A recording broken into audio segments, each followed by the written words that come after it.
నేను చెప్పినట్టే జరిగింది. చంద్రబాబు నాయుడు గారు ఇప్పుడు అయ్యో సపోర్ట్ ఇవ్వకముందే స్ట్రాంగ్ గా ఉండి స్పెషల్ స్టేటస్ బడ్జెట్లు స్పెషల్ ప్యాకేజీ తెచ్చుకుంటే బాగుందని. ఎందుకంటే కేంద్ర బడ్జెట్ ఆంధ్రప్రదేశ్ గురించి చూడండి. స్టీల్ ప్లాంట్ కు ₹1 ఇవ్వలేదు.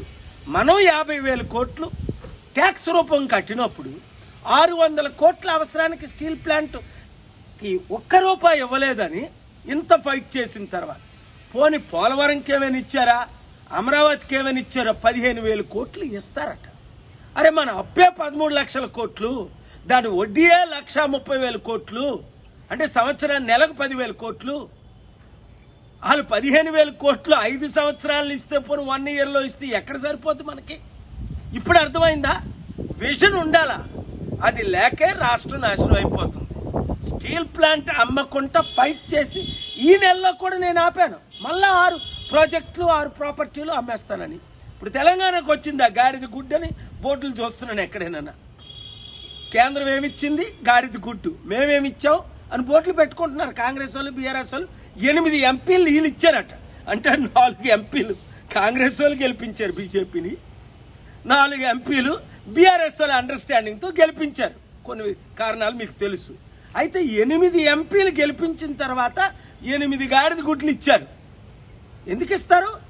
గుజరాత్ కి అక్కడికి ఇక్కడికి ఇచ్చుకుంటారు. మనకెందుకు అసలు వాళ్ళ దగ్గర లేదే లేదు ఇవ్వడానికి. వడ్డీ కట్టలేని పరిస్థితి. దేశ అప్పులు మీకు తెలుసా? ఆంధ్రప్రదేశ్ 13 లక్షల కోట్లు అయితే, తెలంగాణ 7 లక్షల కోట్లు అయితే, దేశ అప్పు ఎంత? 2,40,000 కోట్ల కంటే ఎక్కువ. అంటే వడ్డీ ఎంత నెలకి? మీకు బొర్రే పట్టదు అర్థం చేసుకోవాలంటే. కనుక ఎకనామిక్ సమ్మిట్ పెడదామని సెంటర్ ఒప్పుకుంటే రేవంత్ రెడ్డి గారిని నేను మోదీ గారి గురువు ఆయన రూపాల గారిని ఒప్పిస్తే సమ్మిట్ పెట్టకుండా ఎందుకు డిలే చేస్తున్నాం? ఆదాయం పెరగాలి, కంపెనీలు రావాలి, నిరుద్యోగ సమస్య నిర్మూలం అవ్వాలి, అభివృద్ధి జరగాలి. ఇప్పుడు తెలంగాణ బడ్జెట్ చూడండి ఏమిచ్చారు? బడుగు బలహీన వర్గాలకు ఏమిచ్చారు?